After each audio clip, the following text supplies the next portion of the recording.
आप देख रहे हैं 5 की पड़ताल। मैं हूं प्रवीण तिवारी। कोलकाता के आरजीकर अस्पताल की ट्रेनी डॉक्टर से रेप और हत्या मामले पर बवाल जारी है। जूनियर डॉक्टर कोलकाता पुलिस मुख्यालय के सामने धरना प्रदर्शन कर रहे हैं। पीड़ित डॉक्टर्स के लिए जो डॉक्टर मारी गई या जिसके साथ इतनी विभत्स घटना हुई है उसके लिए न्याय की मांग कर रहे हैं। दूसरी तरफ आरजीकर मेडिकल कॉलेज के पूर्व प्राचार्य संदीप घोष को सीबीआई ने गिरफ्तार किया है। घोष की गिरफ्तारी भ्रष्टाचार के मामले में की गई है। इस बीच बंगाल विधानसभा के 2 दिवसीय विशेष सत्र के आखिरी दिन एंटी रेप बिल पारित हो गया। इससे पहले बनर्जी सरकार ने पश्चिम बंगाल आपराधिक कानून संशोधन यानी अपराजिता महिला एवं बाल 2024 बिल जो है वो विधानसभा में पेश किया था। इसमें रेप के दोषियों के लिए 10 दिनों के भीतर फांसी की सजा सुनिश्चित करने का प्रावधान है। मुख्य विपक्षी पार्टी बीजेपी ने यह कहते हुए विधानसभा में ममता के इस कदम का समर्थन किया कि ममता इस बिल को जल्दबाजी में लेकर आई हैं। आपको बता दें कि इस बिल में दुष्कर्म और पीड़िता की मौत के दोषी व्यक्ति को फांसी की सजा देने का प्रावधान किया गया है। साथ ही इसमें दुष्कर्म और सामूहिक दुष्कर्म के दोषी को बिना जमानत के आजीवन कारावास की सजा का प्रावधान भी किया गया है। विधानसभा में विधेयक पर चर्चा के दौरान मुख्यमंत्री ममता बनर्जी ने इस विधेयक को ऐतिहासिक करार दिया। हालांकि ये बिल अभी वाया राज्यपाल होते हुए केंद्र और राष्ट्रपति तक पहुंचेगा। वहां से मंजूरी मिलने के बाद ही इसे अमली जामा पहनाया जा सकेगा। इस बिल और इसके पीछे की सियासत पर आज चर्चा करेंगे अपने मेहमानों के साथ, लेकिन उससे पहले report. West Bengal criminal laws amendment bill 2024 के সম্পূর্ণভাবে সমর্থন জানাতে আপনার অনুমতিতে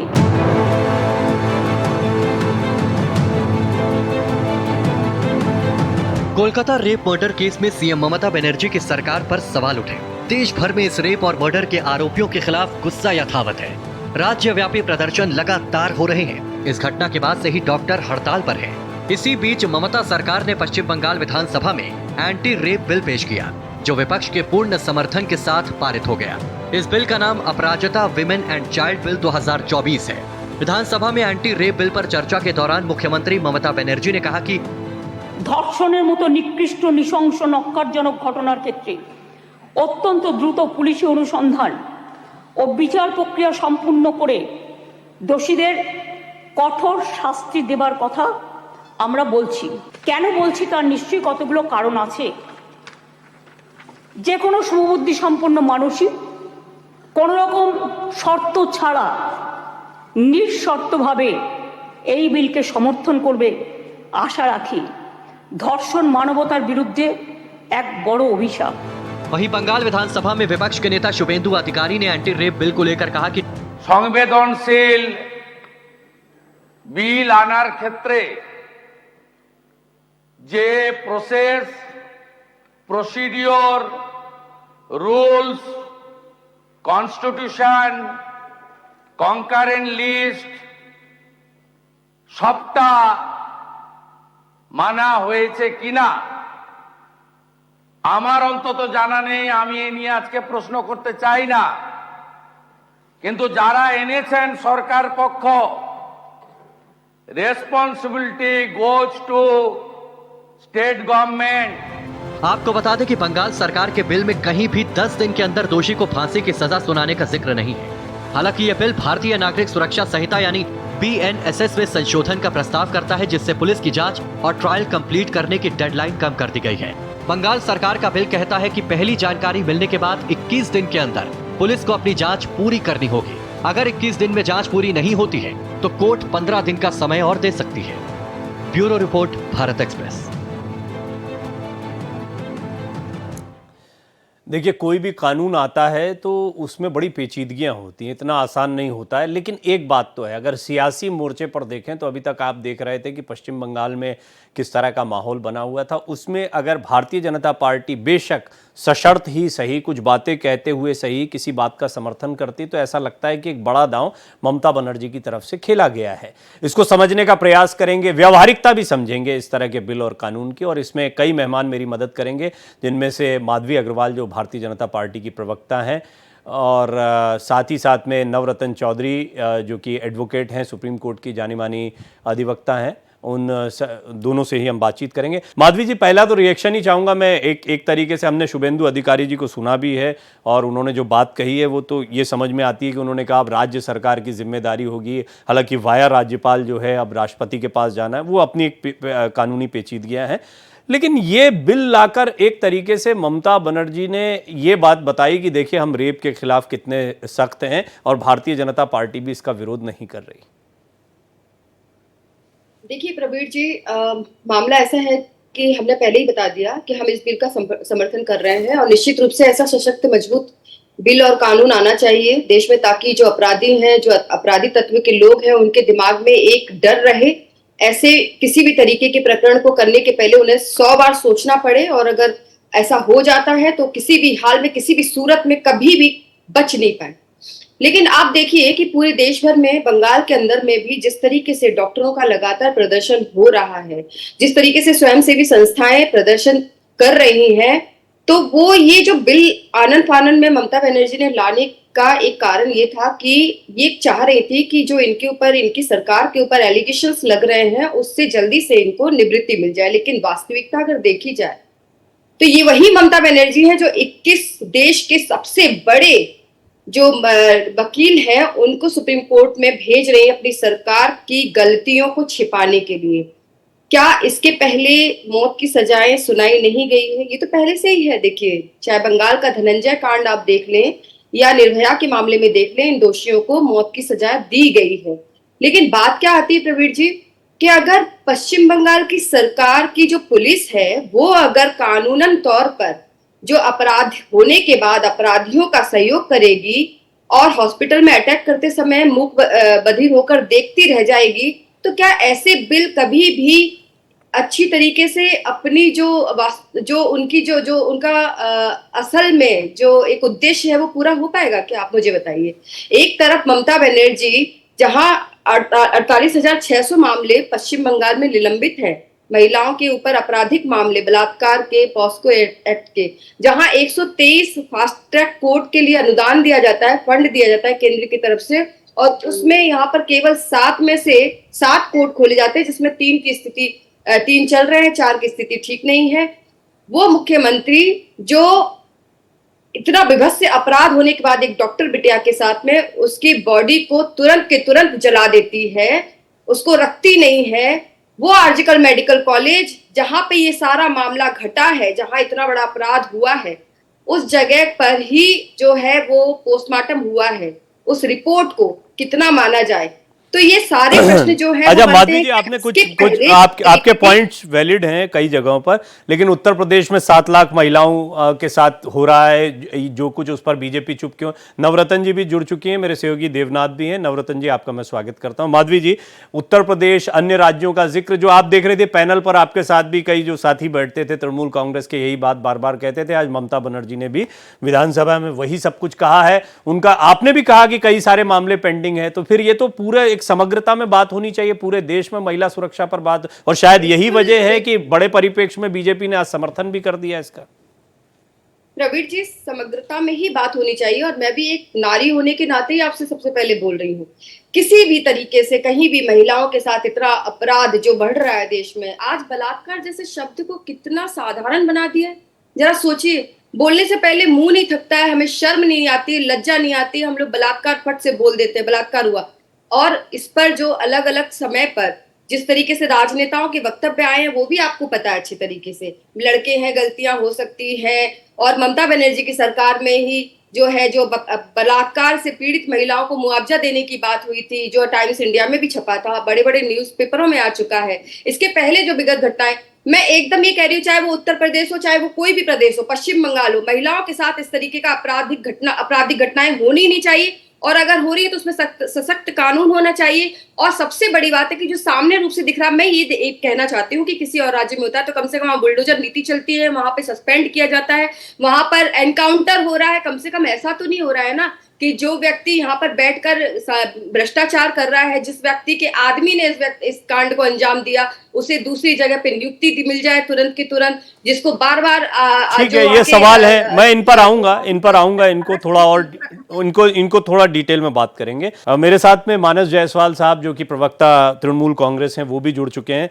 तो मानस जी, आपका भी स्वागत करता हूं, सभी मेहमान बने हुए हैं। मानस जी, जैसा हम देख रहे हैं कि इसमें भारतीय जनता पार्टी ने भी सपोर्ट किया है, ये सियासी दांव न होकर एक सचमुच कड़ा कदम उठाया गया है। इसको मानने में थोड़ा सा दिक्कत इसलिए आती है क्योंकि सबसे पहले कोलकाता पुलिस जो है वो सवालों के घेरे में आई। हम कानून की बात तो करते हैं, लेकिन कानून के साथ साथ में हम देखें कि जो इम्प्लीमेंटिंग अथॉरिटीज़ हैं वही अपना काम पहले ठीक तरीके से करें तो ऐसे हालात ना बने।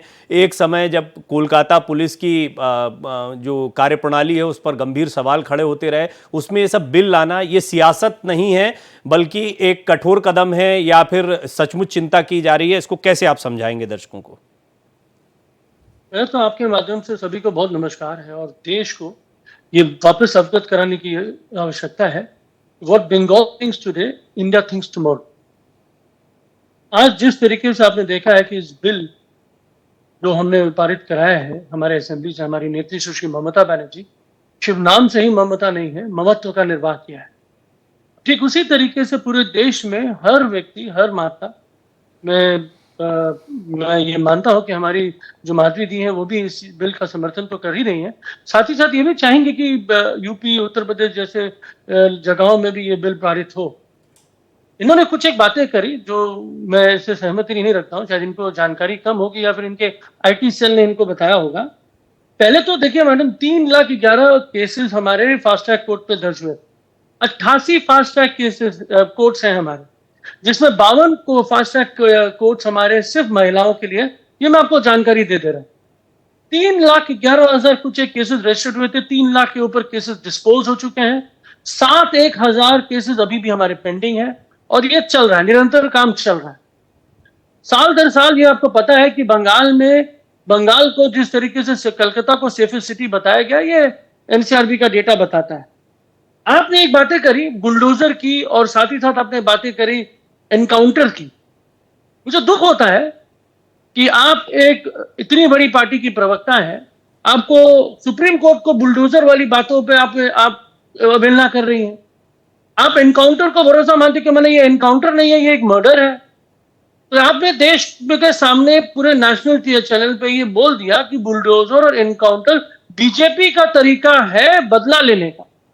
हम न्याय की मांग करते हैं, हमको संविधान पर भरोसा है। जिस तरीके से पूरे देश ने संविधान पे भरोसा दिखाया और बीजेपी के ये 400 पार वाले जो सगुफे को छोड़ दिया, उसी तरीके से ममता बनर्जी ने एक पहरेदार बन के एक बिटिया के साथ खड़े रहने का और देश की सारी बिटिया को सुरक्षित रखने का बीड़ा उठाया है। ये आज प्रमाणित हो गया है। और जहां तक बात आप कर रहे हैं प्रवीण जी, बड़ा आसान होता है बोलना सियासत सियासत सियासत। हम राजनीति में हैं, लेकिन हम राज करने के लिए नहीं हैं। हमारी नेत्री ने सेवा करने का प्रण उठाया है और यही वो भावना है जिसके थ्रू आज आपने देखा ये बिल पारित हुआ। मानस जी, मुझे बहुत फैक्चुअली आपने बातों को रखा, तरीके से आपने फैक्चुअली बातें रखी। मानस जी, मैं आपसे एक छोटी सी बात, एक मिनट मानस जी, एक मिनट मानस जी, एक मिनट। आप पार्टी प्रवक्ता हैं, मैं जानता हूं आपके पास बहुत सारी चीजें होंगी कि मैं आपसे ये जानना चाहता हूं कि ममता बनर्जी ने जो बिल रखा उसका बीजेपी भी समर्थन कर रही है, ये एक मजबूत बात है। इसको मैं सियासी दांव ना भी कहूं तो ये माना जा सकता है कि पॉलिटिकल समझ उनकी बहुत स्पष्ट तौर पर दिखाई देती है कि इसका विरोध नहीं किया जा सकता। वहीं कोलकाता पुलिस ने जो कुछ किया, आप एक तरफ साथ में खड़े होने की बात कहते हैं, दूसरी तरफ जिस तरीके से इस केस में, और ये सुप्रीम कोर्ट की टिप्पणी ना मैं कह रहा हूं ना मैं बीजेपी प्रवक्ताओं की बात रख रहा हूं, जिस तरीके से कोलकाता पुलिस ने यहां पर इस मामले में शुरुआती भूमिका निभाई, आप नया कानून तो ले आएंगे, इंप्लीमेंटिंग अथॉरिटी जब अपना ऑलरेडी एग्जिस्टिंग जो आपकी कानून व्यवस्था है वो अगर ढंग से काम नहीं कर रही है तो क्या फायदा? जी, सुंदर तरीके से आपने इस बात को गिनवा दिया। सुप्रीम कोर्ट में जो भी ऑब्जर्वेशन दिया, कोई भी रिटर्न अगर है तो हमको भेजिए, हम भी ऑर्डर पढ़ना चाहते हैं, कहाँ रिटर्न है, कहाँ पुलिस को उन्होंने खींचा है। लेकिन ये बात प्रमाणित होगी कि पिछले 20 दिन से जब सीबीआई काम कर रही है, सीबीआई के बागडोर पे ये पूरा केस चल रहा है, सीबीआई ने संजय रॉय को ही दोषी माना है। साथ ही साथ आपको पता होना चाहिए, ये वही पुलिस है, बंगाल पुलिस, जिसके ऊपर आप लोगों ने बहुत सारी बातें करी, मीडिया में बहुत सारी बातें चली, अलग अलग तरीके से ऑटोप्सी रिपोर्ट हुआ। ऐसा लगता था कि एक मीडिया पे एक चीरहरण फिर से चल रहा है, वो हमने सब देखा। लेकिन जो सच्चाई है, जो वास्तविकता है, उससे बहुत परे था मीडिया। सच्चाई थी कि भैया 12 घंटे पे इस संजय राय को उसी सीसीटीवी फुटेज और सिक्योरिटी सिस्टम जो आरजी कर में है, वहां से इसको पकड़ा गया। निश्चित रूप से संजय राय को कहीं से भी उसको रियायत नहीं मिली। हमारे पास 3 दिन हमारे पुलिसकर्मियों के पास जगह एक मिली, छोटी सी CBI चीज, के क्योंकि पास आपके चली पास गई। जानकारियां ज्यादा मजबूत हैं, इसलिए छोटी सी जानकारी दे दीजिए। हमने 30 साल में नहीं देखा कि पोस्टमार्टम हो जाए उसके बाद में कई घंटों बाद एफआईआर की जाती है। क्या यह टिप्पणी सही थी, नहीं थी, और क्या इस पर नहीं, विवेचना होनी चाहिए? नहीं मैं इसको आपको अवगत करा देता हूं। बहुत ही साधारण सा चीज है और बहुत ही इंपॉर्टेंट है, इसको आपको जानकारी ले लेनी चाहिए। जिस दिन ये रिपोर्ट हुआ, जिस घंटे रिपोर्ट हुआ, हमारे आउटपोस्ट में रिपोर्ट हुआ, वह जनरल डायरी होती है, जनरल डायरी करी गई, जबकि सुप्रीम कोर्ट में भी ये बोला गया। उसके बाद उसको यूडी केसेस पे तब्दील कर दी गई, और जब तक पोस्टमार्टम नहीं हुआ कि भाई ये रेप है कि क्या क्या चीजें, जो पुख्ता तरीके से उनके पिताजी के थ्रू वो केस दर्ज किया गया और उसको एफआईआर में तब्दील किया। लेकिन जो मोस्ट इंपॉर्टेंट वाइटल चीज है, डे 1 माने फर्स्ट आवर, 0 आवर से इन्वेस्टिगेशन शुरू हुई, और यही नतीजा प्रमाणित है कि 12 घंटे में दोषी पकड़ा गया। और आज जिस तरीके से बोला जा रहा है कि भाई दोषी पकड़ा गया तो भाई कोई क्रेडिबिलिटी नहीं है, ये तो गलत है ना। सीबीआई क्या कर रही है? हम तो सीबीआई से एक प्रेस कॉन्फ्रेंस मांग रहे हैं, एक दे दीजिए। सीबीआई से बोले कि भाई ठीक है, और भी दोषियों को, ये ठीक है, मैं चाहूंगा बाकी के आप जब मानस जी बोल रहे हैं, आप अच्छे से बात को रख रहे हैं, मुझे अच्छा लगा। एक तो तृणमूल कांग्रेस का, मैं हमेशा कहता हूं तृणमूल कांग्रेस का पक्ष रख रहे हैं, उसको डिफेंड करना अपने आप में चुनौतीपूर्ण होता है, साहस का कार्य है। मेरे मन में बहुत सवाल आ रहे हैं, लेकिन मैं चाहूंगा पैनल पर, क्योंकि मेरे साथ डॉक्टर संजय कुमार जैसे वरिष्ठ राजनीतिक विश्लेषक जुड़ चुके हैं, नवरत्न जी भी एक बार फिर जुड़ चुकी हैं, मेरे सहयोगी देवनाथ भी हैं। लेकिन मैं नवरत्न जी अब आपके पास आऊंगा। थोड़ा सा बातचीत एक दिशा में चली गई, इसलिए मैं जरा डॉक्टर संजय को इसमें शामिल कर लेता हूं। डॉक्टर संजय, अभी आपने सुना जो कुछ कहा तृणमूल कांग्रेस प्रवक्ता मानस जी ने। मैं जानना चाहूंगा कि इस पूरे मामले में क्या आपको लगता है कि एक बड़ा सियासी दांव कह लीजिए या फिर एक तरीके से नहले पर दहला कह लीजिए, ये बिल लाना, क्या जो अभी एग्जिस्टिंग एक परेशानी चल रही थी, आंदोलन, लोगों का गुस्सा, सरकार के खिलाफ माहौल, उसको थामने में कामयाब हुई ममता बनर्जी? नहीं, देखिए, सामाजिक सुरक्षा, राज्य की सुरक्षा, जनता की सुरक्षा, यह राज्य सरकार की जिम्मेवारी बनती है। और अगर असुरक्षा का वातावरण बंगाल में पैदा हुआ तो ममता बनर्जी जी ने ये बिल ला करके ये बताने की कोशिश की कि नहीं, इस मामले में हम सख्त हैं, दृढ़ हैं, और जरूरत पड़ने पर हम इसको एग्जीक्यूट करने के लिए भी तैयार हैं। अच्छी बात है। मैं मानता हूं कि कानून और कानून की सख्ती भी एक फैक्टर होता है अपराधियों के मनोबल को तोड़ने के लिए, बलात्कारियों के मनोबल को तोड़ने के लिए। लेकिन इसके साथ साथ एक पार्ट ये भी है कि एक प्रिवेंशन भी पार्ट है, जिस पार्ट को भी आपको समझनी हो। अगर कोई घटना हो जाती है, उसके बाद आप इस बिल में जो चीजें हैं, जो दिख रही है कि हम तुरंत फास्ट ट्रैक कोर्ट में ला करके इतने दिनों के अंदर में उनको सजा दिलवाएंगे, सजा इतने सख्त होंगे, आजीवन होगा, फांसी की सजा होगी, मौत की सजा होगी। प्रिवेंशन भी एक पार्ट होता है। जी जी। जहां पर राज्य सरकार पर जो सवाल उठ रहे थे, जी, वो जी। सवाल वहीं जाकर के ठहरते हैं कि आपका अस्पताल 36 घंटे की ड्यूटी, एक ट्रेनी डॉक्टर जो 36 घंटे की ड्यूटी के बाद वो सेमी हॉल में भी सुरक्षित नहीं है, वो संजय राय जैसा वॉलंटियर दरिंदा वहां कैसे पहुंच जाता है? न सीसीटीवी कैमरा उनको रोक पाती है, न कोई पुलिस के सिपाही उनको रोक पाते हैं, न कहीं से कोई सिक्योरिटी गार्ड उनको चेक एंड बैलेंस करता है। प्रिवेंशन आपका क्या था? जी। और अगर प्रिवेंशन नहीं मैं था, इस सवाल पर ठीक है, आऊंगा क्योंकि ये बड़ा महत्वपूर्ण सवाल है। बीमारी का इलाज जो है, हम बार बार बात कर चुके हैं इस पैनल पर, कई साथी मेरे साथ पहले भी रह चुके हैं कि हम बीमारी के इलाज की बात करते हैं, लेकिन बीमारी ना हो, इसकी जो जड़ है, इसके जो हालात बनते वो ना हो, इस पर विचार करना ज्यादा जरूरी है। निश्चित तौर पर मानस जी इस पर कुछ कहना चाहेंगे, मैं उनको जरूर शामिल करूंगा, लेकिन नवरत्न जी इसकी व्यवहारिकता, जो मेरा पहला प्रश्न था वो बताएं कि कानून लाया गया, इसको सियासी चश्मे से, आप कानून की जानकार हैं, मुझे थोड़ा सा बताएं कि इसको कानून को व्यवहारिक रूप से सामने लाने में कितना समय लग सकता है और कितना व्यवहारिक आपको ये दिखाई पड़ता है या आपको ये एक सियासी दांव दिखाई देता है? सबसे पहले तो मैं कहूंगी कि ये बहुत ही अच्छा एक स्टेप है, it is a very very good step. किंतु मैंने ये देखा है कि जितने भी कानून मेरी 30 साल की वकालत में जो भी कानून हम ऐसे लाए हैं जिसमें फास्ट ट्रैक का प्रोविजन हो, वो अक्सर अपना जो एक जिस कारण से लाया जाता है वो संपूर्ण रूप से पूरा नहीं हो पाता। उसके पीछे सबसे बड़ी काम ये है कि लेटर ऑफ स्पिरिट में ये तभी लागू होगा, तभी इम्प्लीमेंट होगा जब हमारा सिस्टम रोबस्ट हो। हमारी जुडिशियल सिस्टम जो है वो बहुत ज़्यादा ओवरबर्डन्ड है। हमको ये जो इशू है ये स्टेट लेवल का नहीं है, नेशनल लेवल का इशू है और इसके अंदर हमको जुडिशरी, ज़्यादा से ज़्यादा जुडिशरी, हमें यहाँ पे जुडिशियल ऑफिसर्स चाहिए, उनको हम पूरी तरीके से हमारा जो सिस्टम है, जो मशीनरी है उसको रोबस्ट करने की ज़रूरत है। सबसे बड़ी बात जो ये है, ये जो इन्होंने ममता जी ने जो दाव खेला है, निश्चित ये शेड्यूल 7 में लिस्ट थर्ड एक होती है हमारी कंकरेंट लिस्ट। हमारे यहाँ 3 लिस्टों का विधान है, एक के तहत सेंटर कानून बनाता है, दूसरे के तहत स्टेट बनाता है, तीसरी जो लिस्ट है उसके अंदर कुछ ऐसे प्रोविजंस हैं जिसमें स्टेट और सेंटर दोनों कानून बना सकते हैं। अब यहाँ पर एक प्रोविजन ये भी आ जाता है कि अगर कोई कानून स्टेट ने बनाया है और सेंटर ने बनाया है तो कौन सा कानून लागू होगा।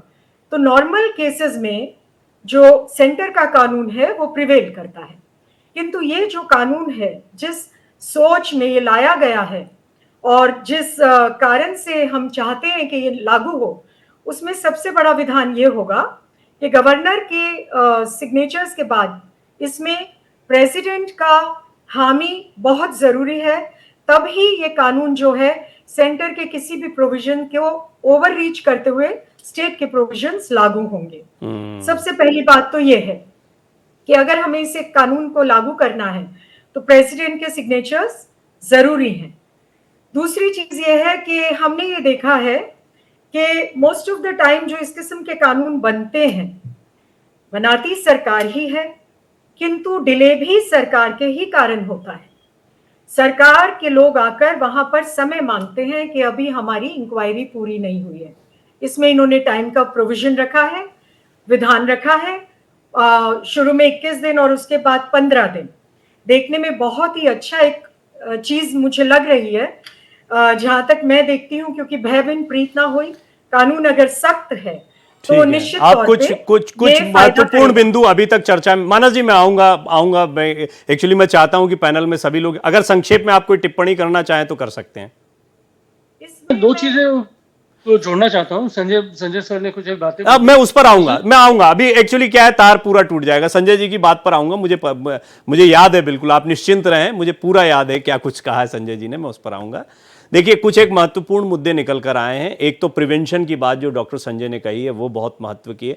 दूसरा विलिंगनेस, देखिए आपने शुभेंदु अधिकारी को भी सुना, वो भी कह रहे हैं कि राज्य सरकार की पूरी जिम्मेदारी होगी इसे लागू करने। अब बीजेपी यहां समर्थन कर रही तो केंद्र में भी समर्थन हो ऐसा मानकर चला जा सकता है, फिर कहां पर रोक आएगी और राज्य सरकार की जिम्मेदारी क्या हो, ये 2-3 पहलू मैं आप लोगों से समझूंगा। उससे पहले मेरे सहयोगी देवनाथ बड़ी देर से कोलकाता से हमारे साथ मौजूद हैं। तो देवनाथ, ये जब बिल आया आज विधानसभा में, जो कुछ हुआ उसके बाद में कोलकाता में किस तरह के हालात आप देखते हैं? जो प्रदर्शन चल रहे थे या एकदम एक तरीके से लग रहा था कि सरकार के बिल्कुल खिलाफ माहौल या नाराजगी, उसमें कुछ कमी या कुछ परिवर्तन आप देखते हैं? प्रवीण, मैं आपको 2-3 बातें बताना चाहता हूं। सबसे पहले तो ये कि फांसी की सजा यूं ही नहीं हो जाती। पिछले 20 सालों का इतिहास है कि सिर्फ रेप और हत्या के मामले में सिर्फ और सिर्फ 5 लोगों को फांसी अब तक हुई है। तो जाहिर सी बात है कि फांसी को लेकर के जो इतनी बातें हो रही है ये इतना आसान नहीं है। अब आपके सवाल पर आते हैं। सवाल ये है कि क्या इस बिल के बाद जो कोलकाता का जनमानस है उसके अंदर कोई बदलाव आया है? क्या ममता बनर्जी जो चाहती थी कि जो परसेप्शन उनके खिलाफ बन रहा था उसमें क्या कोई सुधार आया है? तो मेरी सारी जो बातचीत डॉक्टरों से होती है, डॉक्टर जो कहते हैं उनका कहना है कि ये एक आई वॉश है, एक ऐसी चीज़ है जिसमें हमारा ध्यान भटकाया जा रहा है। हमको सिर्फ एक चीज़ दिखाई दे रही है कि उस लड़की को, उस ट्रेनी डॉक्टर को इंसाफ कब मिलेगा। हमको ये दिखाई दे रहा है कि कोलकाता पुलिस कमिश्नर कब हटाए जाएंगे, उनका इस्तीफा कब आएगा। और ये भी कि जो आम जनमानस है उनका भी यही कहना है कि इधर उधर की बात मत कर, सिर्फ ये बताइए आप कि उस पर्टिकुलर मामले में कोलकाता की सरकार क्या कर रही है। ये ठीक है, बिल आया है, फांसी का कानून आया है, लेकिन लोगों का जो केंद्र बिंदु है, जो लोग बात करना चाहते हैं, जिस पर लोग धरने, जो डॉक्टर हजारों की संख्या सड़क पर हैं, उनकी सिर्फ और सिर्फ एक मांग है, वो है कि जस्टिस चाहिए, अभया को जस्टिस चाहिए। और ये भी कि उनका ये स्पष्ट तौर पर कहना है कि जिस तरीके का ये फैसला आया है, जिस समय आया है और ये जिस तरीके से बिल पेश हुआ है, उसमें साफ जाहिर होता है कि एक राजनीतिक स्टंट है, राजनीतिक लाभ लेने की कोशिश है। और जो पश्चिम बंगाल में धरने प्रदर्शन हो रहे हैं, उसको शांत करने की, गुस्सा को, और ये भरोसा दिलाने की कि ममता सरकार, चलिए इस पर, क्योंकि मेरे साथ राजनीतिक मेहमान मौजूद हैं तो मैं उनसे टिप्पणियां लूंगा। देवनाथ, आपका बहुत बहुत धन्यवाद। कानून के जानकार भी हमारे साथ मौजूद हैं, हम समझने की कोशिश करेंगे। माधवी जी, मैं आपसे जानना चाहूंगा कि अभी आपने सभी को सुना, खासतौर पर मानस जायसवाल साहब ने जिस तरीके से बताया कि हम कैसे सोच रहे हैं। अब से देखिए, 2-3 पहलू हैं। मैं जानता हूं कि अगर बहुत लंबी बहस जाए तो उसमें पॉइंट आएगा, अब तो सीबीआई के पास जांच है, जल्द से जल्द हम भी चाहते हैं कि आप न्याय दिलवाएं, कड़ा कानून लेकर आ रहे हैं। बाकी के जो राज्य हैं वहां पर भी इसी तरह का कानून आना चाहिए। रेप की घटनाएं सिर्फ पश्चिम बंगाल में थोड़ी होती हैं, पूरे देश में होती हैं। सारी बातें आपकी चर्चाओं में आगे बहुत आ सकती हैं। तो मैं चाहता हूं कि एक समग्रता से इन सारे सवालों को समेटते हुए आप एक जवाब दें कि भारतीय जनता पार्टी का इस बिल पर स्टैंड क्या है। विधानसभा में तो हमने देख लिया, अब क्या स्टैंड है आप लोगों का? प्रवीण जी, बिल्कुल स्पष्ट है हमारा स्टैंड कि हम इस बिल के समर्थन में खड़े हुए हैं। और ये आज विधानसभा में चर्चा के समय में हमारे जो एलओपी हैं उन्होंने अच्छी तरीके से इस पे बताया भी। लेकिन अगर किसी ने वो चर्चा देखी होगी तो उस चर्चा में बहुत ही बृहद तरीके से पश्चिम बंगाल की वास्तविक स्थिति के बारे में पूरा चित्रांत विवरण किया है। और उसमें एक एक जो है पूरे डेटा के साथ उन्होंने बहुत अच्छी तरीके से वक्तव्य दिया, जिसपे मैं अभी जाना नहीं चाहती हूँ। मानस जी हमारे साथ हैं, हमारे भाई, बहुत अच्छी बात है। वो एक तरीके से अपनी पार्टी को डिफेंड कर रहे हैं और ये उनका काम भी है, उनकी बाध्यता मैं समझती हूँ। लेकिन आपके समक्ष ही हम सभी पैनलिस्ट ने बैठकर जो बातें कही, जैसे कि अभी नवरत्न जी ने भी बताया कि इन सब में पेचीदगियां कहाँ पर आएंगी। आप देखिए, 10 दिन में सजा दे देना। देखिए, अब मैं इस पे बहुत ज्यादा बोलना नहीं चाहती हूँ, कानून के जानकार आपके साथ है, वो भी जानते हैं और आप भी बहुत बड़े पत्रकार हैं, आप समझते हैं कि 10 दिन में सजा दे देना, फांसी पर टंगा देना, ये कितना न्याय संगत या क्या होगा, मुझे इसका समझ में नहीं आता है। क्योंकि जिस तरीके के हालात पश्चिम बंगाल की जनता ने देखे, दूसरी तरफ आपके जो पत्रकार हैं जो वहां से पूरा विवरण दे रहे थे और डॉक्टरों की सोच के बारे में अच्छी तरीके से बता रहे थे, तो ये बात जो वो सोच रहे हैं, कहीं ना कहीं पूरी बंगाल की जनता इस चीज को देख रही है। जिस तरीके से हाशिए पर आज टीएमसी की सरकार आ गई है, तो आनन फानन में 10 दिन के अंदर में फांसी दे देने का जो ये बिल लेकर आई है, इसके पहले जो देखा गया है और जिस वजह से अभी भी उन्होंने कहा कि आइज वॉश है ये, और यही बिल्कुल दिख रहा है। क्योंकि उनको अभी क्या है, कैसे भी करके अपनी जो है कॉलर को झड़ाना है। 3 जो है वो चौथी लाइन में होने के बाद भी तीनों को हटा के सबसे पहले बॉडी को क्रिमेशन में डाल देना, जला देना, और 14 घंटे के बाद में एफआईआर दर्ज कराना, वो भी पिता के द्वारा दर्ज कराना। कहा जाए, अगर देखा जाए तो वो 36 घंटे से वहां ऑन ड्यूटी पे थी, ड्यूटी करती थी, तो ये तो सबसे पहले एफआईआर जो दर्ज है वो हॉस्पिटल की तरफ से होनी चाहिए थी। ये सारे जो कानूनन बातें हैं वो सभी जानते हैं। ठीक है, आप जिस पॉइंट पर लाई हैं वो लगभग उसी सवाल पर भी आ गया जो डॉक्टर संजय ने भी उठाया था, प्रिवेंशन की बात है। डॉक्टर सफाई देंगे और अपनी सफाई में वो विषय, ठीक है, मैं आऊंगा इस पर आऊंगा। आपने कुछ महत्वपूर्ण बिंदु उठाए, पहले इनको समझ लेते हैं। डॉक्टर मानस, बात जो है आप कहना भी चाह रहे थे उस समय जब डॉक्टर संजय ने बात को रखा था, और अभी फिर माधवी जी ने भी उस बात को उठाया। आप भी कोई पॉइंट रखना चाह रहे हो तो आप अपना पॉइंट रखें। देखिए, पहले 2 क्रम में आपको चीजों को बांट लेना। पहले जहाँ मेरी बहन माधवी जी बहुत सुंदर तरीके से बोल रही थी कि बहुत ही आपाधापी में करी गई, ये हुआ, तो भाई आपने समर्थन क्यों किया? आपने समर्थन किया क्योंकि उस वास्तविकता है उस बिल में। ये फिर तो कोई खेल तो चल नहीं रहा है कि मैंने मांगा, आपने हाँ कर दिया, आपने ना कर दिया तो मैं रूठ गया। ऐसी बातें नहीं है। ये बहुत ही संवेदनशील विषय है अच्छा, मैं इस पर एक पॉइंट, मैं बहुत माफी के साथ मैं टूकता नहीं जनरली। देखिए, हम सब जानते हैं कि पॉलिटिकली सेंटिमेंट्स को ध्यान रखना, किसका विरोध करना किसका नहीं करना, ये राजनीतिक दलों की एक मजबूरी होती है। तो हम उस साइकोलॉजिकल एस्पेक्ट पर नहीं जाते। हम सभी जानते हैं, और मुझे लगता है कि जो अभी चर्चा को सुन रहे होंगे वो भी सब जानते हैं कि बीजेपी की क्या मजबूरी रही होगी। हम थोड़ा व्यवहारिक पहलू पर आते हैं इसके। प्रवीण भाई, आप बीजेपी के लिए डिफेंड मत करिए। नहीं, मैं डिफेंड बहुत नहीं कर रहा natural हूं, है। क्योंकि आप बहुत नेचुरल आपने है। सुनिए, मैं उसका कारण भी बता, नहीं आपका ठीक है, आप बहुत साधारण, बहुत साधारण, आपने कुछ बात बोली, कृपया मैं आपको बता दूं कि मैंने क्यों बोला। मैं आपको बताना चाहता हूं कि मैंने क्यों बोला। देखिए, आपने जैसे ही ये बात बोली, माधवी जी ने हाथ ऊंचा कर दिया। अभी आप दोनों चर्चा करेंगे, डॉक्टर संजय नवरत्न चौधरी जी आपको सुनते रहेंगे। मैं इसको अवॉइड करता हूं आमतौर पर अपने पैनल पर, तो मैं चाहता हूं कि प्रवीण भाई देखिए, हमने पारित करा अपराजिता को। अपराजिता कभी अपराजित नहीं हो सकती, ये सिद्ध हो गया। हमारी माधवी दीदी ने बोला कि भैया इन्होंने जल्दीबाजी में करी, इसमें ये हो सकता है, वो हो सकता है, फलाने। उन्होंने ऑब्जेक्शन करा, तो ऑब्जेक्शन आप तब करते ना जब आप बिल को ऑब्जेक्ट करते। तो ये तो प्लेटफॉर्म है नहीं, आपने समर्थन दिया है। And if it is an unconditional समर्थन, तो अनकंडीशनल रहने दीजिए। जहां तक बात है, मैं हमारी बड़ी बहन है नवरत्न जी, मैं उनको बहुत बहुत धन्यवाद देना चाहता हूँ कि उन्होंने ये माना और उन्होंने देश को अवगत कराया कि ये एक अच्छी शुरुआत। देखिए, जो भी चीज होगा आने वाले समय में, देश प्रगतिशील बनेगा, ऐसे ऐसे अच्छे कानून आएंगे, और कानून जब सख्त से सख्त होगा वो इंपॉर्टेंट नहीं है, लेकिन कानून जल्द से जल्द न्याय दे सके, ये शुरुआत हमने कर दी है। और ये शुरुआत ही डॉक्टर संजय कुमार की जो व्यथा है कि भैया न्याय मिलेगा कि नहीं, न्याय में समय लग जाएगा कि नहीं, यही तो पनिशमेंट है। अगर हम जल्द से जल्द पनिश कर सके लोगों को, तो ये एक मिसाल बनेगा। उनकी व्यथा ये थी, साथ ही साथ मैं आपके माध्यम से एक चीज और अनुरोध करना चाहूंगा, उन हालात, ये जितने भी पॉर्न साइट्स या जितने भी all these kind of excited करने वाले जितने भी वेबसाइट्स या फ्रीली अवेलेबल जो आज के डेट में Insta, Facebook and many other channels हैं, इंस्टेड ऑफ अगर आप टिकटॉक ना बंद करके इनके ऊपर अगर आप चयन करें, जो सेंट्रल गवर्नमेंट को करना चाहिए, जो हमारे मोदी जी को करना चाहिए, ये वो करें। मैं चाहता हूं माधवी जी जाके एक चिट्ठी लिखे कि सर आप ये जो साइट है इसको बंद करें, ये एक पैरामीटर के अंदर ही उनको मिले, दे दीजिए। कैसे होगा? इसको तो बिल्कुल बैन करना चाहिए। और जब तक ये नहीं होगा तब तक एक समाज को, डॉक्टर मानस आपको एक बिल लाना था, आप लोग लेकर आए, पश्चिम बंगाल में लाए, आपने कदम उठाया। बिल लाना नहीं था, बिल बाध्यता नहीं थी।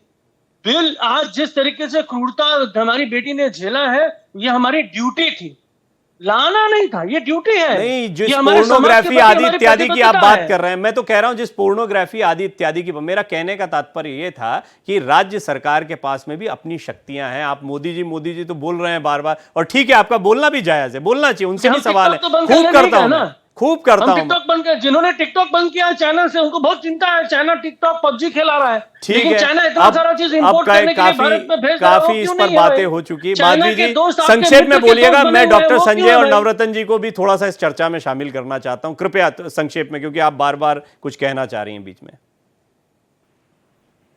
ऐसी है कि जो मानस जी हैं वो जिस तरीके से बोले, मैं अभी भी कह रही हूँ कि हम कभी भी विरोध नहीं कर रहे हैं। बात इन्होंने खुद ही कही कि कानून सख्त से सख्त होना चाहिए, लेकिन मैं बार बार एक ही बात कर रही हूँ, जो हमने पहले परिदृश्य देखे थे इस पूरे कांड के अंदर में, उसमें क्या इम्प्लीमेंट की बात कहीं दिखाई दे रही थी? कानून का कहाँ उपयोग किया गया, आप मुझे बताइए ना। चाहे वो एफआईआर दर्ज कराने से लेकर, क्रिमिनेशन से लेकर, और जो जिस तरीके से पकड़ा गया, इसके पहले क्या आर्जिकल मेडिकल कॉलेज में जिस तरीके की संदिग्ध हालतों में डॉक्टरों की हत्या हुई है, या कह सकते हैं मौतें हुई है, तो क्या उस पर कानून नहीं काम कर सकता था? आप मुझे बताइए। और जो लगातार 48,600 कोर्ट में केस जो अभी भी लंबित पड़े हुए हैं, क्या कानून तब भी नहीं है? अरे कानून तो है, इम्प्लीमेंट की बात चल रही है मानस जी। भाई साहब, अगर हमारी सरकार के प्रशासनिक तौर पर अगर सही तरीके से उनके मापदंडों पर सही तरीके से उन पे इम्प्लीमेंट नहीं किया जाएगा, तो कानून चाहे आप कुछ भी बना लें, अगर बिना सही तरीके से अगर पोस्टमार्टम नहीं किया जाएगा और डेड बॉडी को जल्दी से डिस्ट्रॉय करने की कोशिश की जाएगी, और वहां पे जो है पुलिस प्रशासन के सामने आके जो है वो, और माधवी जी उनका सवाल यही है कि अगर कानून की जरूरत नहीं थी तो आज समर्थन करने की क्या जरूरत थी? आप भी तो सेंटिमेंट में आप भी तो विरोध नहीं कर पाए ना।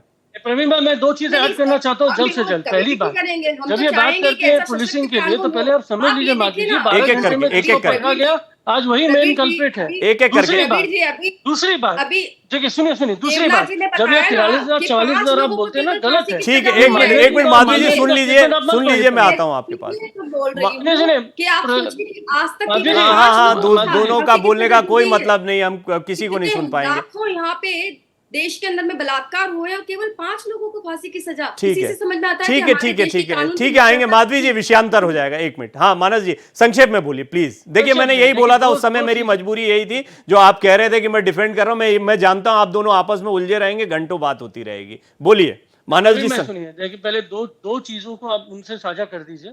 जो वो 43,000 44,000 का जो नंबर ला रही है ना, बिल्कुल गलत है। 3,11,000 लगभग केसेस हमारे फास्टैग में रजिस्टर्ड हुए थे। 3 लाख के ऊपर लोगों को न्याय मिला है। 7,000 अभी हमारी पेंडिंग है। 88 फास्टैग कोर्ट्स बंगाल में चल रहे हैं, जिसमें से 52 कोर्ट्स ऐसे हैं जो महिलाओं के लिए और पोस्को केसेस बच्चों के ऊपर उत्पीड़न हो उसके लिए है। और ये हम कर रहे हैं, हमको दूसरे को सिखाने की ये आवश्यकता तो नहीं है। आपने कहा देश ना, हमसे ये सीख बात रहा तो आपकी आ चुकी है, बंगाल इसी has चर्चा में आ shown the चुकी है। way। ये आंकड़े आपने रख दिए, बंगाल पहले ही shows the रख way। ये दिए। हमारे नहीं तो उनको पता नहीं चला ना, नहीं सुनिए ठीक है, फिर दर्शकों मुझे के आपको सामने क्या आ पड़ा चुके है? हैं। अब मैं चाहूंगा थोड़ा समय दर्शकों नवरत्न जी के पास चलते हैं और डॉक्टर संजय के पास चलते हैं। पहले नवरत्न जी आप मुझे बताएं, एक व्यवहारिकता की एक कंफ्यूजन भी है क्योंकि क्लैरिटी नहीं है। अभी तो आया बिल और फिर उसमें 10 दिन में फांसी की सजा हो जाए। आप देखते हैं कि कुछ की पॉइंट्स पकड़ लेते हैं और फिर वो सोशल मीडिया पर खबरों में हेडलाइंस में चलते हैं, तो लोगों के दिमाग में आता है कि अब रेप की सजा 10 दिन में फांसी, इस तरीके का दिमाग, जबकि ऐसी स्थिति है नहीं। थोड़ा सा इसको समझाइए कि ये जो कानून है एग्जैक्टली क्या है। और आपने कुछ परिवर्तन बताया कि हाँ इसमें कुछ चीजें हैं, लेकिन इसके मैंने पहले भी आपसे पूछा था कि इसकी इंप्लीमेंटेशन की व्यवहारिकता को भी बताएं। और हम बार बार चर्चा करते हैं कि कानून तो पहले से भी रहे हैं, कड़े कानून रहे हैं, लेकिन एक नया कानून आने के बाद में हालात कैसे बदल जाएंगे, वो थोड़ा सा बताएं। फिलहाल मैं ये कहूंगी कि फिलहाल तो ये एक ड्रामा है, खेल चल रहा है और कुछ नहीं। इस तरह से खेल में ये चीजें नहीं हुआ करती। इन लोगों ने ठीक है एक विधेयक पारित किया जो बहुत अच्छी शुरुआत है, निश्चित जो नेशनल लेवल पे होनी चाहिए, किंतु इन्होंने अपील्स पे ध्यान दिया। हमारा देश प्रेसिडेंसीज पे चलता है। एक बहुत ही फेमस एक केस है, state of Punjab versus Dalbir Singh, 3 bench judgment है, जिसके अंदर इससे संबंधित चीजें भी उसमें आती है, जिसमें उन्होंने लिखा, क्लियरली लिखा हुआ है कि डेथ पेनल्टी के ऊपर। तो सबसे पहली बात है, अगर ये सचमुच इन लोगों के मन में है, पहले तो इन्हें अपील डाल के वो 3 बेंच जजमेंट का 5 बेंच जजमेंट से एक ऑब्जर्वेशन लेना होगा कि ये स्पेसिफिक प्रोविजन जो है वो उसमें लागू नहीं होता है, दैट अथॉरिटी इस पे एप्लीकेबल नहीं होगी। ठीक।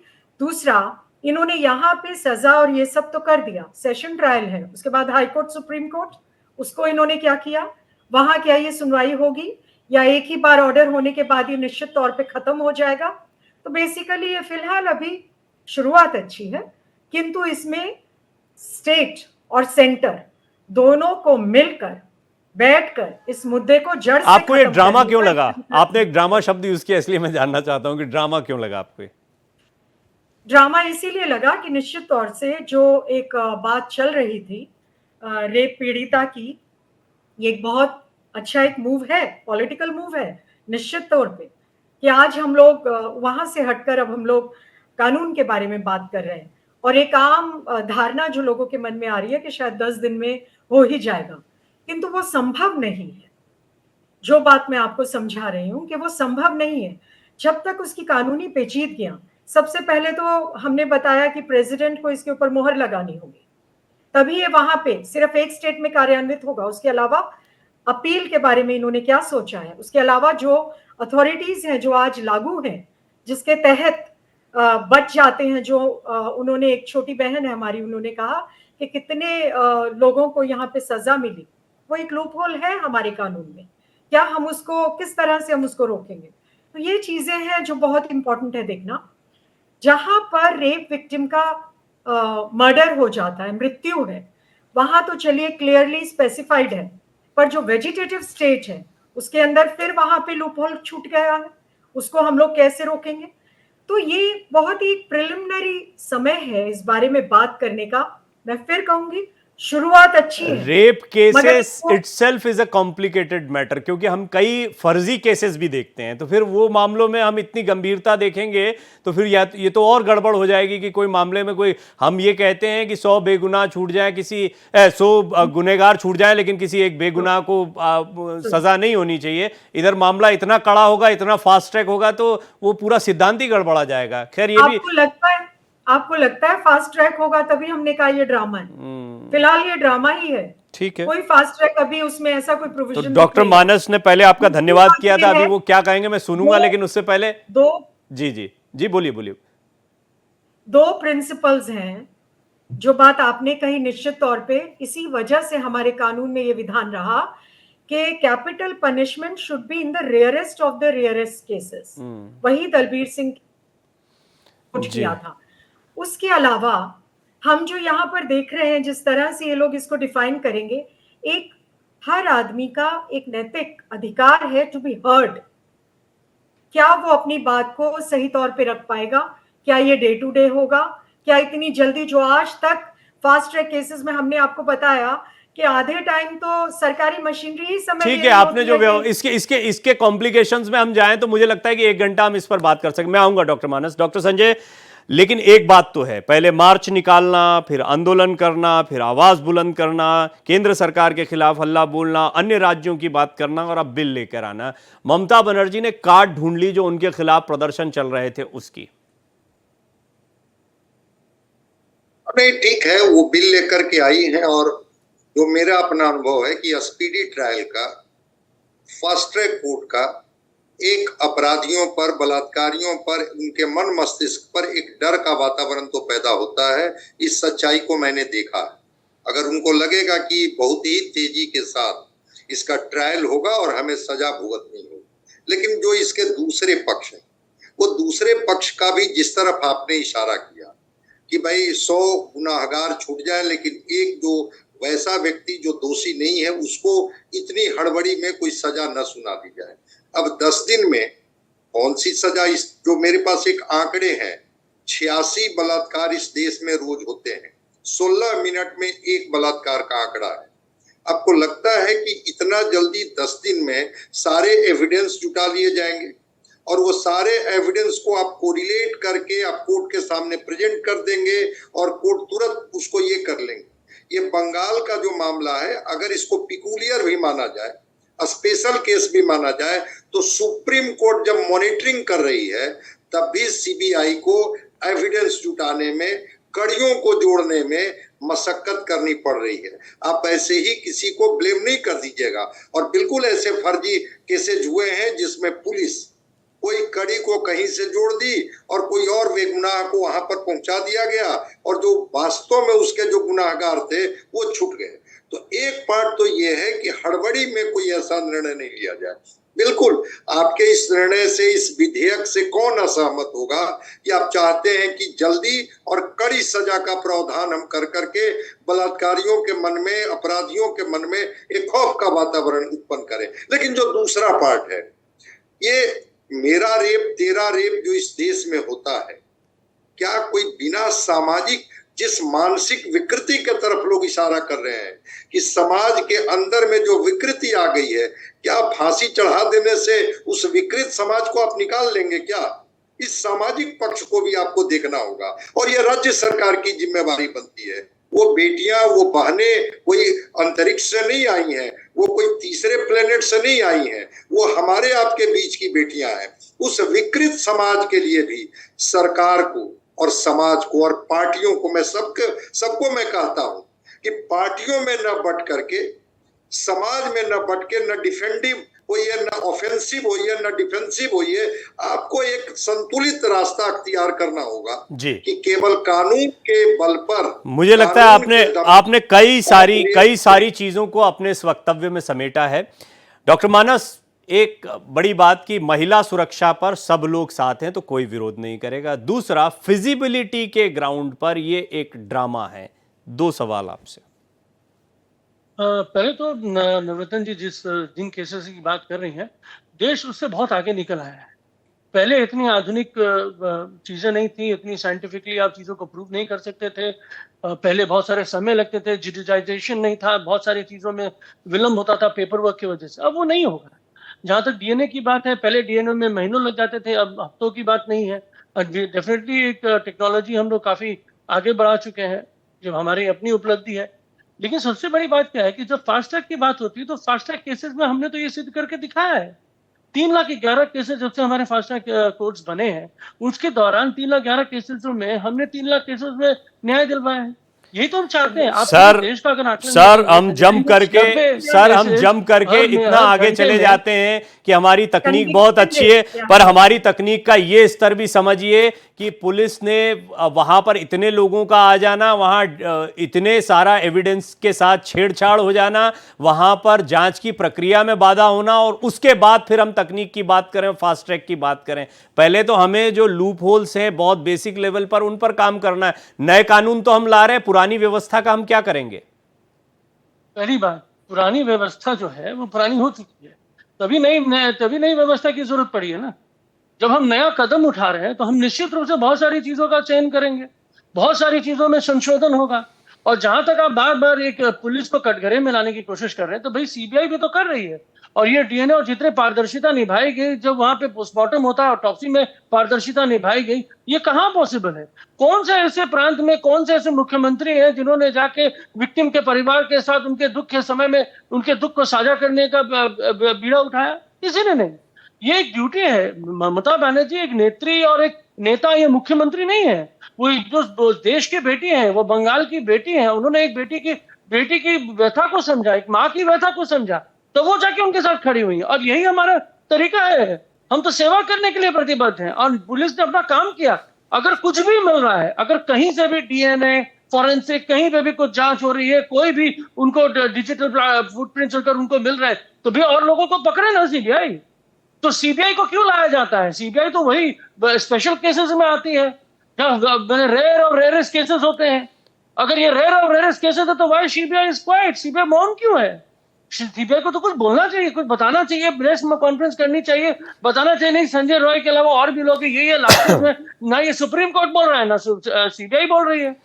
बोलने के लिए तो मीडिया मैं दो तरीके से समझता हूं, एक बहुत गंभीर मामलों में, दूसरा एक जब पुलिस किसी मामले की जांच पड़ताल नहीं कर पाती तब भी सीबीआई को आना पड़ता है, और केस डायरी आने के बाद आना पड़ता है। और तीसरी बात, इस मामले में दोषी तो पकड़ा गया, सीबीआई दूसरे कोई दोषी को चिन्हित कर अब पाई यही क्या? तो बात है। देखिए, इसके लिए 1 घंटे की अन्यत्र एक और चर्चा हो सकती है कि इस मामले में जिम्मेदार वो शख्स जो गया। बंगाल पुलिस ने क्या किया, क्या नहीं किया, छोड़ दीजिए। मैं बोल ही नहीं रहा हूं, आप बार बार पुलिस को कटघरे में बंगाल, मैंने एक भी बार नहीं बोला ये, मैंने एक भी बार ये बात नहीं बोली, और पैनल पर भी किसी ने नहीं बोली। आप खुद बोल रहे हैं। मुझे लगता है आप बहुत सारी डिबेट में इसको इतना सुन चुके हैं कि आपको लग रहा है कि यहाँ पे कोई कटघरे में, किसी ने कटघरे में खड़ा नहीं किया। इमरती की तरह मत घुराइए, आप सीधा बोलिए ना, सीबीआई ने बहुत अच्छा काम किया, बोलिए, मैं सुन रहा हूँ। पूरा देश को सुनना चाहिए। हमारी के केस में, हमारी बेटी के मर्डर एंड रेप केस में बहुत उपलब्धि हासिल करी, बहुत अच्छा काम किया, बोल दीजिए। यही बात जो आप माधवी जी से पूछ रहे थे, मैं आपसे भी पूछूंगा। सीबीआई की सबसे पहले मांग ममता बनर्जी ने की थी। अगर भरोसा ही नहीं था, अच्छा काम नहीं करना था, तो मांग ही नहीं करनी चाहिए थी। सुनिए, ममता बनर्जी ने चैलेंज किया था कि मुझे 7 दिन का वक्त चाहिए, अगर 7 दिन में हम दोषी को ना पकड़ सके और दोषी सामने ना आ सके, तब अगर संतुष्टि ना हो तब हम सीबीआई को केस देंगे। और हाईकोर्ट ने फिर क्या कहा था? हाईकोर्ट देखिए भाई, हाईकोर्ट की बात तो अब ना करें। अभिजीत गांगुली, अरे अब कैसे ना करें? हाईकोर्ट को लगा नहीं कर पाया आप 5 दिन में। खैर छोड़िए, नवरत्न जी क्या कहना चाहती हैं आप? ठीक है, लंबा हो जाएगा। नवरत्न जी बोलिए। इसमें मैं एक लॉयर नहीं, एक माँ और एक स्त्री के उससे मैं जवाब देना चाहूंगी। जायसवाल भाई साहब, किसी भी स्टेट में हो, मगर जिस स्टेट में एक स्त्री अगर वहां पे सीएम है, तब उनको बहुत स्ट्रांगली एक्शन लेना चाहिए। कहीं हो तो हम उसको आवाज उठा सकते हैं। सेकंड बात, आप और हम सब जानते हैं, मुझे भी 30 वर्ष हो गए वकालत में, पुलिस किस तरह से कार्य करती है, किसके तहत कार्य करती है, और कैसे आज तक कितना कन्विक्शन रेट है भाई साहब, वो हम सब जानते हैं। मुझे लगता है देश आज उस कगार पे आ गया है कि हम लोग, ये जो एक बदलाव की एक चीज चल रही है, जो बातें चल रही हैं, हम लोग सब उन मतभेदों को भुलाकर निश्चित तौर पे आने वाली कौम के लिए, अपनी नस्लों के लिए, वेरी अपनी ट्रू। बहु-बेटियों मुझे लगता है के कि लिए कुछ मुद्दे इकट्ठे हैं, होकर कुछ कार्य मुद्दे करें। हैं जिनको बहस, सियासत, आपसी पक्ष विपक्ष से ऊपर रखते हुए उन पर समग्रता से विचार। अभी माधवी जी, बीजेपी का अगला स्टैंड क्या होगा? देखिए प्रणव जी, मैं बोलना चाह रही हूँ कुछ बातें। जैसे कि इन्होंने कहा कि हमारी ममता बनर्जी एक मुख्यमंत्री होने के बाद भी उनके साथ में खड़ी रही, तो मैं यही कहना चाहती हूँ कि एक मुख्यमंत्री होने के बाद भी वही ममता बनर्जी जब इस तरीके की घटना आती है तो वो राजनीति से प्रेरित होने का बयान भी देती है। और वही मुख्यमंत्री जो है वो जिस तरीके से यहाँ पे पूरी घटना घटित होती है, उसके बाद जब सरकार हाशिए पे आती है तब वो जल्दी से बिल लेकर आती है। लेकिन इसके पहले उन्होंने क्या कहा था, रेप पीड़िता को जो है वो एक तरीके से कहा कि उनको मुआवजा दे दिया जाएगा। तो मुझे अफसोस होता है, आप अपनी बात रख रहे हैं, अच्छी बात है, लेकिन हम तो एक ही बात चाहेंगे, एक महिला होने के नाते भी मैं बार बार एक बात ये बोल रही हूँ कि इस तरीके की घटनाएं कहीं भी घटित नहीं होनी चाहिए। और हमारी सरकारों के और हमारे देश के अंदर के कानूनों में इतना मजबूत प्रावधान हो कि ये घटनाएं घटना बंद हो जाए। लेकिन इससे भी ज्यादा जरूरी ये होता है कि राज्य की सरकारें केवल राजनीति ना करके उस पे इम्प्लीमेंट, और अपने पुलिस जो विभाग है उनको ये बताए कि कानून अपराधों को दबाना नहीं है, अपराधों को उजागर करके उसको जो है लास्ट मुझे लगता है अंतिम जो मुझे लगता है, देखिए, ये प्रश्न परिणाम है वो भी, आना इसके चाहिए। जवाब भी बहुत गहराई से हमने यहाँ पर डिस्कस कर लिए हैं। ये जो बातें आप रख रही हैं, हालांकि इसको थोड़ा और गंभीरता से हमने इसको समझा, लेकिन आपने पॉलिटिकल पार्टी की प्रवक्ता के तौर पर एक बात कही, इसको मैं इसी तरीके से लेता हूँ। हाँ, ये बात सही है कि सवाल, और जब आप कहती है कि तमाम राज्य सरकार की जिम्मेदारी होती है, तो मुझे लगता है कि आप पश्चिम बंगाल पर फोकस कर रही हैं, लेकिन यही तृणमूल कांग्रेस का कहना है कि अन्य राज्य सरकारों को भी इसी तरीके से सोचना चाहिए। नवरत्न जी ने ठीक बात कही कि इसमें पक्ष विपक्ष से ऊपर उठकर हमें पूरे देश में महिला सुरक्षा के विषय में सोचना होगा। अपराधियों पर लगाम कैसे लगाई जाए, वो अगर एक कानून के माध्यम से लगती है, वो अगर पुलिस रिफॉर्म की बात जो है बहुत सालों से होती रही है, और जो अभी मानस जी कह भी रहे थे कि इस तरह के प्रयास होने चाहिए, कई और सुधार की गुंजाइश है उनमें, कि ये भी है। तो ऐसी बहुत सारी बहस है, लेकिन मुझे लगता है कि कुछ चर्चा हम इस बिल पर कर पाएँ। इसके लिए डॉक्टर संजय आपका, नवरत्न जी आपका, माधवी जी आपका, डॉक्टर मानव आपका बहुत बहुत धन्यवाद। डॉक्टर मानव, मैं उम्मीद करूंगा कि तृणमूल कांग्रेस की तरफ से जो प्रवक्ता आते हैं उनमें मुझे बहुत अच्छा अनुभव रहा मेरा आपके साथ में। आपने बड़े अच्छे से डिफेंड किया, बड़ा साहस का काम है। माधवी जी तो लगातार कई प्रवक्ताओं के साथ बैठी रही, लेकिन मुझे लगता है कि आपने आज तृणमूल कांग्रेस का पक्ष रखा। तो उम्मीद करते हैं दोबारा आपसे मुलाकात होगी। बहुत बहुत धन्यवाद आप सभी मेहमानों का। 5 की पड़ताल में इतना ही।